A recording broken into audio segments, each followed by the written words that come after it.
Welcome to the Bringing Intimacy Back show, where intimacy is real. If you desire to intimately connect with yourself, your significant other, children, family, friends, community, and higher power, this show is for you. We explore intimate topics, inspiring life stories, spirituality, and insightful tips on strengthening relationships. The show is hosted by Dr. April and her co-host, Coach K. Let's get this episode of the Bringing Intimacy Back show started. We share with you today the secret power to intimacy to create a life you love or love the life you create. Now, here's your host, Dr. April, and co-host, Coach K. Welcome to the Bringing Intimacy Back show, where intimacy is real. And if you're out there listening live, please feel free to send us any questions or comments about what you think of the show or anything that is going on dealing with our topic today. So welcome, Coach K. Hello, hello. Thank you. Happy to be here. How are you doing today? I'm doing good. It's been a while. It's been about almost 2 weeks. Yes. Yes. You are off with your retreat. Yes, I did an intimacy retreat in Costa Rica, which was beautiful, helping couples work through their issues and a natural part of the world. And it was amazing to see that formation and transformation. I can imagine. Yeah. When, because it's a little different when you do retreats, because you actually can spend more time with the couple. Yes, an intimate space, intimate time. Yes, definitely. And with couples and even with all the stuff that's going on in the world today, one of the things is conflict. Yes, I've seen a lot of that happen here, especially as of the last 2.5 years. It seems like it escalated a little bit. Yes.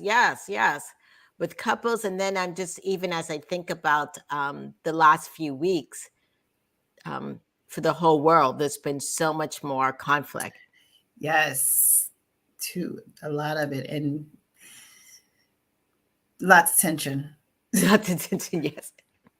And the one thing that I was just thinking about, a lot of times we talk about how with sex, we don't learn that much information growing up, but also even with conflict. It is rare that you learn proper techniques for diffusing situations outside of the don't do it, just walk away. But sometimes that don't always work. What are those, intermediate steps in there? So I'm glad that that's a part of today's show. Yes. I'm excited to actually sit there and talk about how do we handle conflicts in our lives, because as we all know that life is going to bring conflicts. Mm-hmm. Each of us are going to have something. Absolutely. And it's how you handle it that matters, really. Mm-hmm. Yeah. And that's exactly what you say. It's how you handle, how you look at it, how you deal with it. But for many people, they haven't been taught that. So absolutely. Yes. So on today's topic, that is what we're going to get into. But before we get into that, I want to talk a little bit about our charity of the month. It's called Our Mother's Home. I'm actually going to be a guest speaker or keynote speaker tomorrow with them. And what they do is they provide an environment for young moms to foster and take care of their babies. So, and they teach them how to be moms and teach them how to be parents, which is wonderful. That is, because there's no real rule book, I tell you that. So to have some support is necessary. Yeah, definitely. And even I was just thinking, just this whole thing about conflict.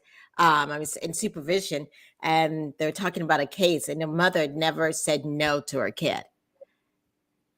So can you imagine when the kid gets into their first conflict, and if she continues this as an adult, how that's going to roll out? Absolutely. When I did HR, I met a lot of adults that were not told no as children. Yes, definitely. Yes. But let me tell you guys who our special guest is. His name is Jerry Few. He is a conflict resolution coach. So that's what he specializes. And he helps leaders advance in their career and life journeys. He has taken on several pharmaceutical leadership roles, and he has started coaching since 2017 and helping people and Asian Americans and other professionals with conflict that they encounter at work, with their culture, and with themselves. And that's pretty special. Yeah. And it seems like something, one of those things, like once you do it, it's like, oh, why didn't I think of that? Because it's so needed. Yeah.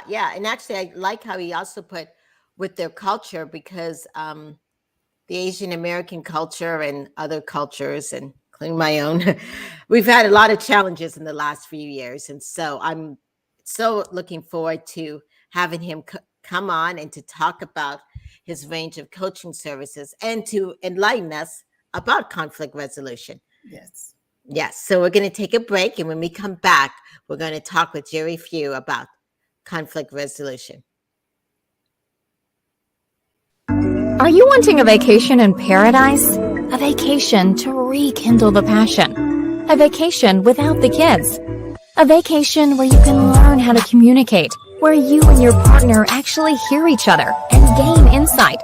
If so, vacation counseling is your next vacation. Dr. April Brown has created vacation counseling in Southwest Florida as a perfect option for you and your partner. Our retreats are one couple at a time. We have a variety of packages available to choose from, including virtual couples retreats. If you and your partner are interested in vacation counseling, please visit us at vacationcounseling.com for more information on pricing and packages. Also, follow us on Instagram and Facebook.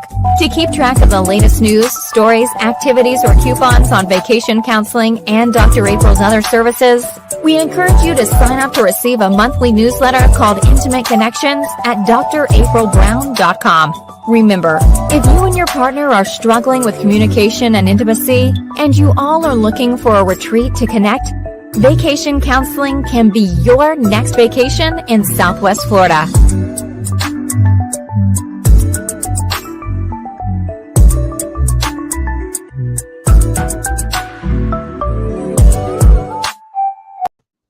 Welcome back to the Bringing Intimacy Show, where intimacy is real. I want to welcome Jerry to the show. Welcome, Jerry. Hi, everybody. Just for clarification, my last name is pronounced Fu. I should have clarified that before the show. Oh, Fu. Okay, sorry. People get tripped up on it all the time, so not a problem. But okay, sorry about that. Yeah, it's okay. Okay, yes. So, Jerry, you are an expert in conflict. Yeah, I've dealt with too much already. Okay. I want to know, how did you even get started in that? Yeah. Basically, with my coaching business, there's this background of conflict aversion. First, in my own, culture, I grew up with, Taiwanese parents, and you just don't talk about difficult things in front of the kids, right? And when difficult things come up, you just kind of suppress them, and no one really feels good about it. And then you apologize, but you're not sure if it was resolved properly, right? And then I get into a customer service job, with retail pharmacy. And even if you try to stand your ground, right, irate customers will just call your supervisor and complain, and then they just tell you to apologize, and you just go home wondering if you even have a spine, or even, just dealing with this kind of thing, right? And so you fail enough times, and you wonder, I really want to avoid this. I hate, struggling and failing at conflict. And it isn't until, I realized that you study the struggle a little more closely, right? And then you say, okay, who is someone that I know that has already solved this problem? Or what's a book out there, that might have some useful tips, right? And you start to take these ideas, right, from books like The Four Conversations by Jeff and Lori Ford. That helped a lot in terms of recognizing, okay, if there is a broken expectation or a miscommunicated or mismanaged expectation, just get curious, right? You don't have, if you're lacking courage, just get curious, right? And that's one way to say, okay, well, I don't want to charge forward, like blind, recklessly, right? but maybe I just take a closer look at it and study it, maybe gain a little empathy for the other side, because maybe it is just a misunderstanding. And so when you realize that running from it doesn't make you any better at it, and that you realize, hey, you know what, even if I try and fail, I'd rather just be honest and get what's on off my chest, so I can go home and say, well, even if like the relationship's broken or even if it's still unresolved, at least I know I can be okay with the fact that I spoke my piece. And so eventually, right, you take on enough leadership positions and you have no choice but to deal with conflict, because if you don't, and you settle for trying to stay popular instead of traded in for respect, right, you're not going to last very long in leadership. And so after enough situations, you start to study and say, okay, what do I need to do differently, right? Maybe I just find 10 seconds of courage to pick up that phone or send that email or send that text, right? I don't have to be Superman. I just need to be Superman for 10 seconds, right?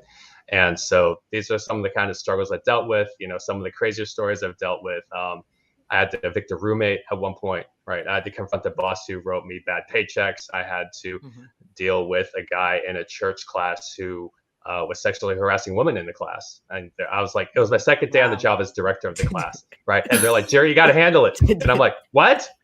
Like, you didn't give me a manual. Like, you just handle it. It's like, you got it. You got this. It's like, what? So basically all that to sum up is to say, conflict has been a personal and a professional struggle.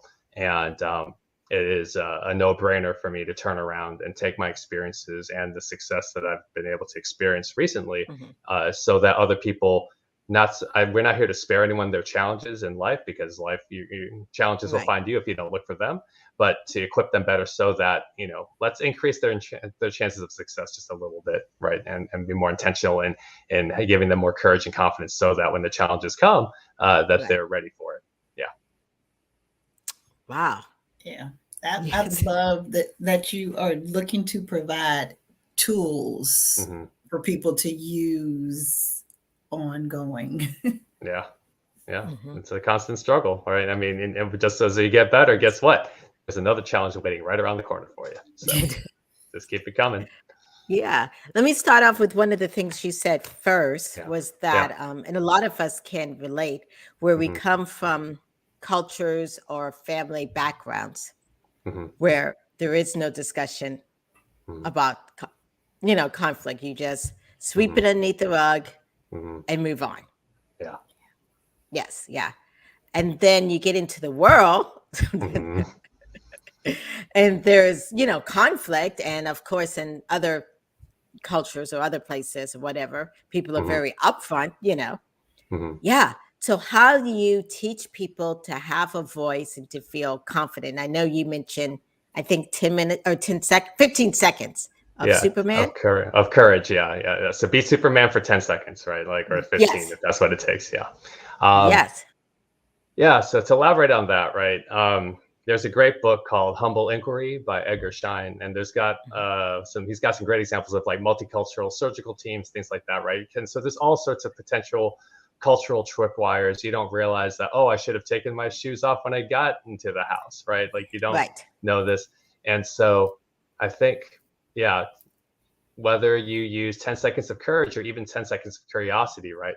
To say, hey, just to take a posture of humility and say, hey, tell me, what's important to you? Like, what matters to you, right? And people will say things like punctuality, right? Proactive communication, right? If you're running late, just send me a text. Like, I understand if you need 5 minutes of grace period to help get set up if you're running behind. And please do me the courtesy of letting me know so that I'm not forming the wrong story about your tardiness, right? Right. And I think, as long as people are able to, either ask for those expectations up close, or other people are willing to gently and tactfully explain their expectations and the reasons for them, it's a much more productive and civil dialogue, as opposed to just accidentally crossing the line and then all the social awkwardness and saving face and embarrassment that can result. It's like, this could have been so much easier, right? This could have been so much smoother and more pleasant if if we handled this misunderstanding a little better, right? Yeah. Coach K, had you ever heard of what he just said about humility? It's just, Humility is absolutely necessary just in all avenues of life. And if we could probably start to teach it a little younger, it becomes second nature. But I just, that's something that's really, it's not a given. We don't give our little humans enough respect to teach them that humility so that they can grow into it as adults. Right, exactly. Some people think humility is just, I'm not standing up for myself. I just lay down and be a doormat. But that is not what you're saying, Jerry. It's, you know, it's standing up and saying stuff. Yeah. I mean, just to build on that, right? And the example that comes to mind, I wish I could remember the teacher who did this. I don't know if you know the experiment that I'm about to talk about, a reference. There was like this third grade teacher who was trying to explain discrimination to her kids, right, her students. And it's a very abstract concept, right? How in the world do you explain discrimination to a bunch of third graders, right? And so what she did was, at one day, she said, all right, today, it turns out there's this study that says brown-eyed kids are academically and socially superior to blue-eyed kids. So the blue-eyed kids are going to have to wear these collars, and brown-eyed kids are going to be able to sit at the front of the class and get all this preferential treatment. And like, you saw this polarization very quickly. Like, kids who initially like were friends with whoever, all of a sudden looked for like the eye color, and all of a sudden all the brown-eyed kids became friends and started to actually pick on the blue-eyed kids, right? And so this went on for like a day. Then the next day, the teacher says, oh, it turns out I had the results wrong. Turns out the blue-eyed kids are actually the superior ones. So blue-eyed kids, you're gonna take off your neck collars and put them on the brown-eyed kids, and of course all the blue-eyed kids are like, yay, right? And then they now they're you know, oppressing the brown-eyed kids because, you know, someone else said, well, hey, now we're superior, right? And now these kids had a firsthand experience of what it means to be discriminated against, but also to discriminate, and to see that people were capable of experiencing both, right? That I wasn't just the oppressed, but I was also the oppressor. It really shaped these kids' lives. And they just remembered, they said, you know, there was a documentary that PBS did tracking the people who were as part of this class. And they talked about how they were so much more open because they experienced the discrimination firsthand, and that they were kind of shocked at themselves for being capable of doing the things that they said that anyone, because you talk to anybody, right? Anyone will be like, oh yeah, discrimination's bad. Like, but then it keeps happening. So what's the problem, right? You didn't experience it. Exactly, right. Yeah. And sometimes people are afraid to speak up about those things. And I'm even thinking in the sense of work environments, how, as you guys know, toward the end of last year and the beginning of this year, so many people left their jobs. Just How do you handle conflict, Jerry, when you have conflict at work? I mean, that's like your bread and butter, you know. No, it's an ongoing experiment. I'll give an example, in one of my tougher moments, but ultimately later successful moments. So there's an ongoing problem with punctuality with my technicians. And so the funny thing is, one technician in particular, we'll call her Emily. So Emily is late, 30 minutes late, right? And then even after she shows up, it takes another like 15 minutes getting coffee, and she's lollygagging and cutting up. And so now we've lost an hour, and I'm basically paying her for like 15 minutes of goofing off, right? Even after we've already lost the 30 minutes of labor. Right. And so in my own conflict aversion, and, you know, because I'm still conflict averse, I just have a system to compensate for it. Right. And so, you know, I have a group meeting, right, with everybody explaining the value of punctuality, why it's important, and the effects that it doesn't. So it's like you're talking to everybody, but you're hoping the smart bomb will actually, you know, land in her brain, right? So you're just kind of dancing around the issue, and you're just like, well, if I cover enough ground, surely she'll understand. I'm talking to everybody, but I'm really talking to her, right? And then so she, you know, Emily says, you know what, you're right. I need to show up sooner, and she proceeds to be late for the next 5 days, and. So now what do I do, right? And at this point, is she trying? Do you feel like she's trying to be on time? Well, it's not a question of effort; it's a question of results at this point, right? Like if I learned anything along my journey, right, you're not being paid to tell stories as to why you're not getting the job done, Right. You're being Right. paid to get a job done. And so, you know, by now I knew the consequences. I mean, I was already seeing it in my team. Like the rest of my team was resentful, right? Like no one's being productive because they're annoyed at the fact that Emily is still late, despite her best of intentions, right? And so now it's like, okay, now I need to write her up because like coaching her, you know, individually wasn't working. Having a group meeting, we've given her more than enough chances to say, hey, tighten up, like step up your game, right? And so now it's like, okay, now it's like any parent disciplining their child, right? You're just kind of like, okay, I hate that I'm gonna have to cause you pain, but nothing else I've used has gotten through to you, so I know this is the last resort, and I'm hoping I don't have to do this again, right? And so I would tell her, hey, look, you know, we had a meeting about punctuality, you still showed up late, and this is unacceptable, right? And so this is strike one. It doesn't have to be anything more than that, but I just need you to, I'm hoping this will get your attention, right? And of course, then they go through the excuses. Well, hey, traffic's, you know, terrible, da, da, da. It's like, well, how, you know, why are we paying you the same money that we're paying them? And why do we have to lower our expectations for you if you expect to be paid the same as the rest of the technicians, right? And I'm not saying this to pin her. I'm just asking, like, help me from a boss standpoint. You know, if I'm paying people the same, how do you think this comes across as a boss? Like, and now I'm going to lose respect from the whole team because I'm basically playing favorites with you, right? And so the only difference I would add in showing grace, as someone who's been fired and been written up, is that, hey, like land it on a good note, right? With reassurance and say, hey, look, we like you here, we want you here, and in order to stay here, show up on time, right? Hey, we wouldn't want you here unless we cared enough to give you the feedback to make sure that you stayed on good terms, right? And that's something I think I learned along the way, is recognizing, hey, you know, I'm holding you to a higher standard because I believe you can meet it. And, you know, unless you actually mean that though, like it doesn't work, right? But those are like some of the key phrases that I know I've had to hear and also had to give, because it's like, hey, why are you so tough on me? And it's like, because I see the potential in you and I don't want you to settle for less. Right. When you see things like that, I mean, why wouldn't you want to run through walls for a guy? Right. So, Jerry, kind of what I'm hearing, I call it a little bit of sandwich. I call it sandwiching.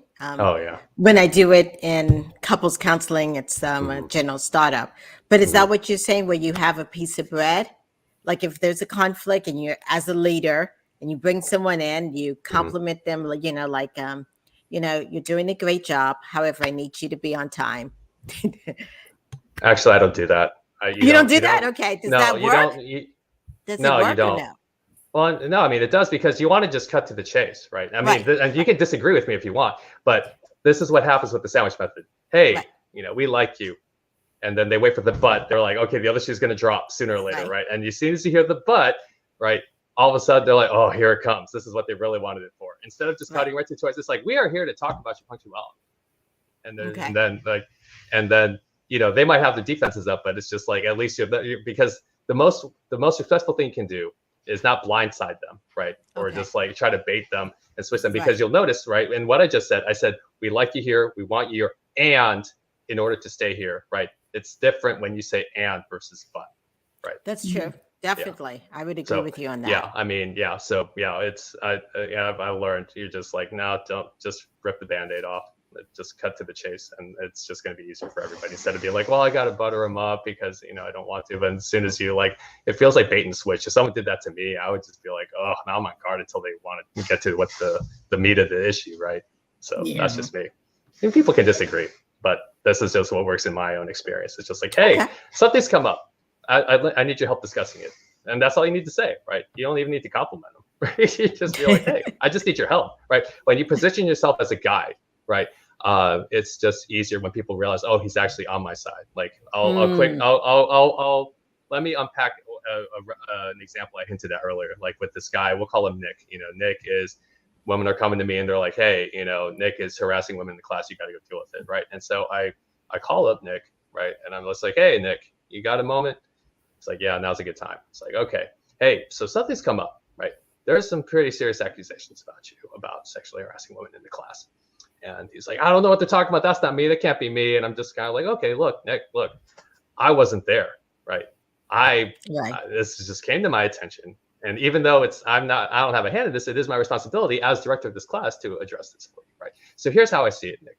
Here's 3 possibilities. Like, let me shift to the same side of the table. So I'm showing you, hey, look, I'm just trying to point out how you best navigate this situation given these accusations, right? And we say something like, okay, Nick, possibility number 1, you are right and they are wrong. Like, you are telling the truth and they are like, interpreting it differently, right? So some kind of misunderstanding. All I need you to do then, if that's the case, go up to them, ask what exactly the misunderstanding is, figure out what behavior you're accidentally doing that's offending them. Just stop, apologize, and that's it. That's all it has to be, right? Possibility number 2, they are right and you are wrong, which means you are lying to me, and that means you need to go apologize for what they're saying you're doing and make sure it doesn't happen again. And we're going to keep a close eye on you, right? Because that's not acceptable. Or possibility number 3, you insisted you are right. They insist that they are right, which means now it's their word against yours. And I have to ask you to leave because I've known them longer than I've known you, right? And so now, right, Nick's like, okay, this isn't comfortable, but Jerry's not here to like run me off. He's actually showing me how to, in my shoes, how do I best do this, right? Yeah. And so, unfortunately for him, it turns out option number 2 is actually the right one, and we never saw him again. But that's besides the point. The point is that, hey, in conflict, right, you do have to kind of take the situation head on initially, right? Just say, hey, I need your attention right now. And then you immediately shift to say, hey, so there's this common problem here that we're both seeing, right? And I just need your help in figuring out what the best solution is and to get your input on how to make sure we don't have this problem again and that we can get back to a healthy, enjoyable relationship. Yeah, that approach, I'm familiar with that approach, especially in the termination phase. I had a manager who always wanted to start with the, nice, subtle violins. And I was like, no, that's awkward for me, number 1. If I'm being terminated, I just want to just terminate me at this point because I would have gotten enough warnings to get to this place. Don't butter me up to take the knife and then cut me in half. Just cut the bread.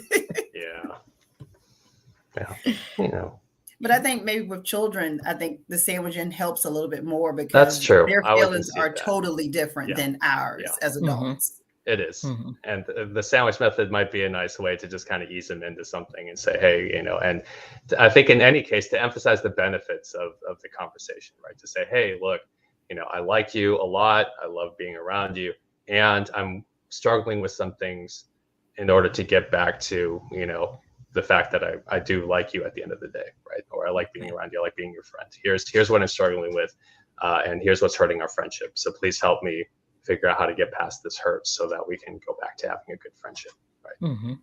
So, Jerry, in the sense of the conflict resolution, you said about providing different opportunities and letting him know, what are the different avenues. Do you do the same in the sense of personal conflict? I mean, it can be, right? Like, just depending on the situation. So I'll give another example because examples are the best way to study things, right? So, so like an example that I like is, so let's say a friend of mine comes over and it's like, hey, I'm in town, I'm in town for a couple of days. Can I stay over at your place and we can hang out and stuff like that, right? And, that's like, yeah, sure, right? And I will tell him, hey, look, you're staying over at my parents' house. Understand, I need you to be aware, right, of the expectations they have of any guests that stay in our house, right? Because typically my mom won't do that, right? My mom just lets them be who they are, let them save face, even if they walk all over the house with their shoes on and they don't make their bed and then they leave hair in the shower once they're done. And then she'll complain about them and then tell me not to invite them back, right? But what if we did something different where I give my friend a heads up and say, hey, look, you're a carefree guy and that's great. And you're going to have to learn that my parents' expectations won't jive with that, right? If you expect to be asked back to this house, here's what you need to do, right? Make sure you leave the bedroom cleaner than when you found it. Make sure the bathroom is spick and span, right? Make it look like no one even ever stayed here, right? whether you think it's fair or not, it's my mom's house and you're going to have to accept it on her terms, right? You don't have to take my advice, right?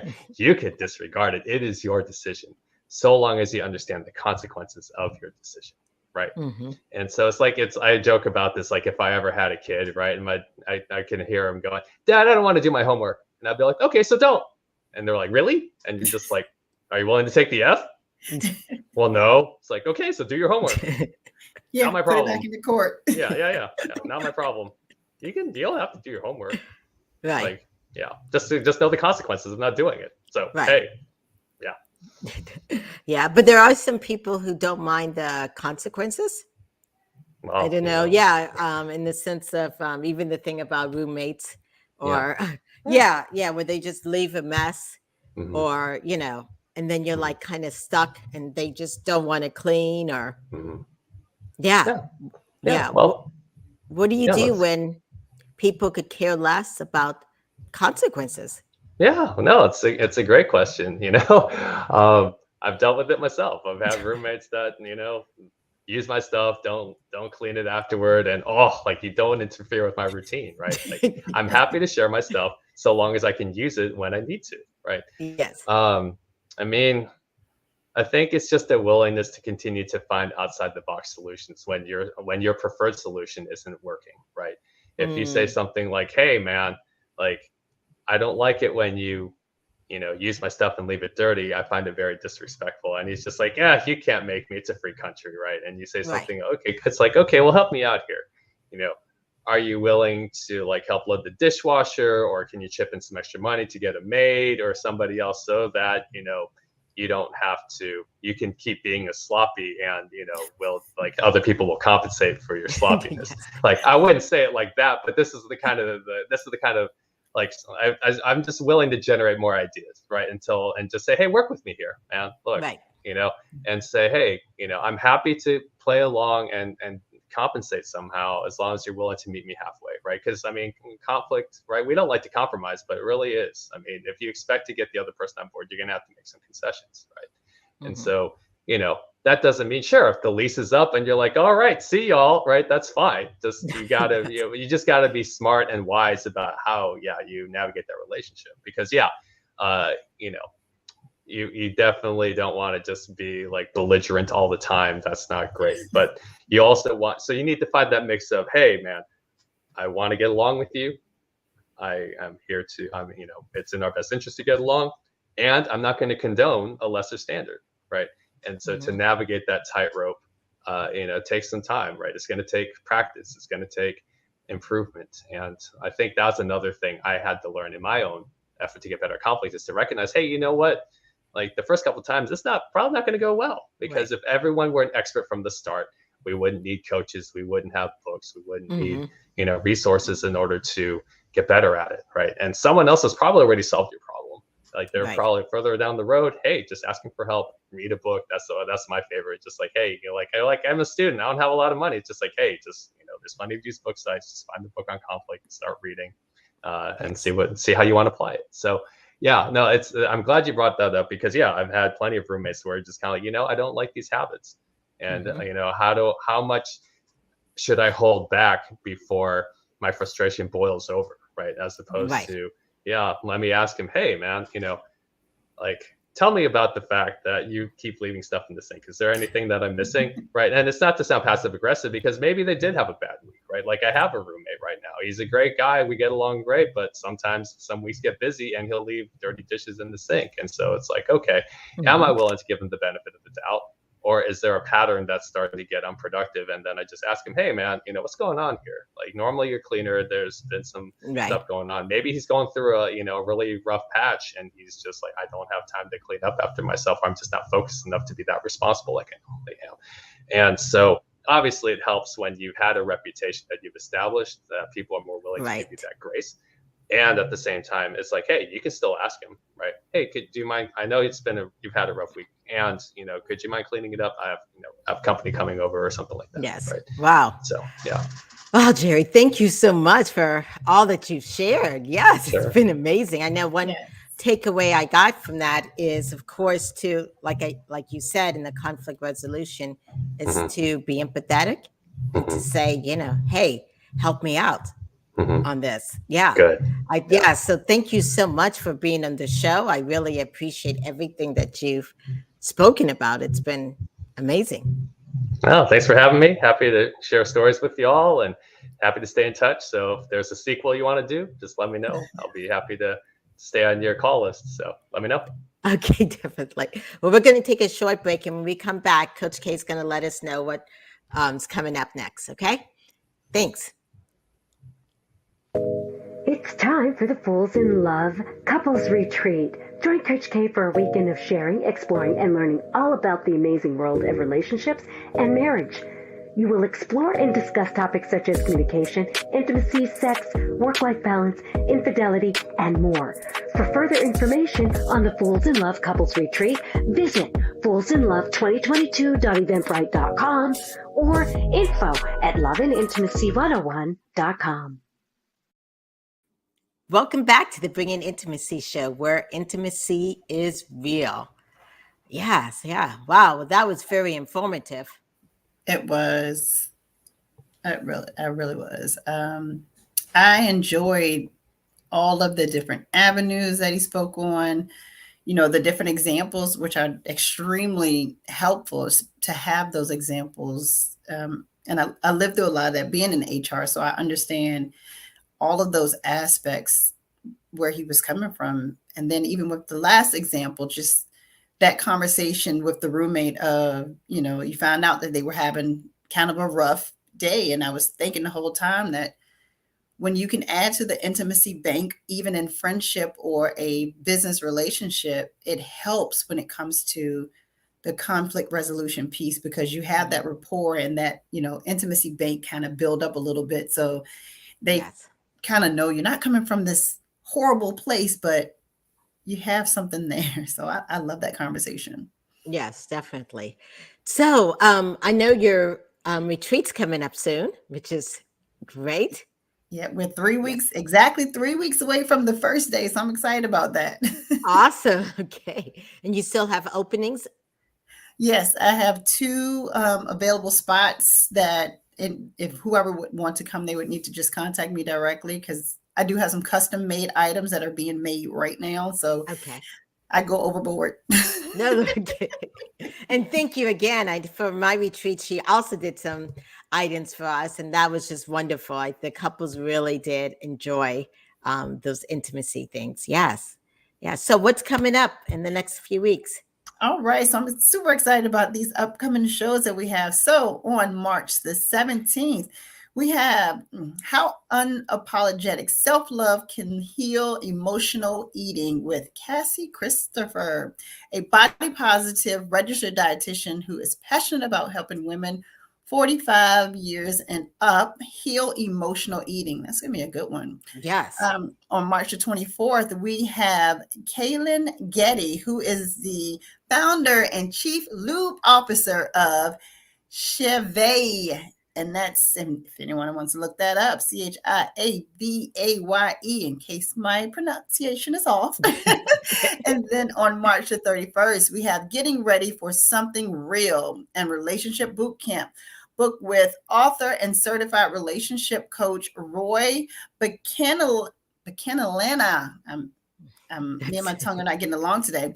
And then on April the 7th, we have Renee Willestein, who is a double board certified doctor who has been working with women for over 20 years. She's going to be talking about bringing your sexy back for women's libido. That's going to be huge. And then we have some reminders, right? Yeah. But I'm just thinking, with all these upcoming shows, it's about the female body and being healthy. And then, of course, some nice, sexy lube, which is always good. Yes. And something real. So definitely bringing, especially in this International Women's History Month, so it's awesome to be talking about that. Yes. That was, definitely. I totally forgot to wish you happy Women's Month. Yes. To you as well. We are women. Yes. So just a reminder to everybody that we are here live every single week, Thursdays, 3:30 p.m. Eastern Standard Time. And then our you want to talk about our charity again really quickly? Oh, yeah. Charities at mothershome.org. They actually have a big event tomorrow. And if you're thinking about, hey, I want to help out because it is Women's Month, and being a mother is really a special part of being a woman, check them out. They do a great job. So, yes. Definitely much needed. So make sure you guys are following us on all of our social media. We're on Facebook, we're on Instagram, LinkedIn, YouTube, and Twitter. And that is Bringing Intimacy Back. And for our listeners out there, find us on, listen to us on iTunes. We appreciate if you left us a review as well, so that we know how we're doing, number one. And we want those ratings and visibility to go up so that you can always find us. So make sure those notifications are on wherever you follow us. It's been a great week. Awesome. Yes. So I will see you next week. And this has been the Bringing Intimacy Back show. Thank you. Bye.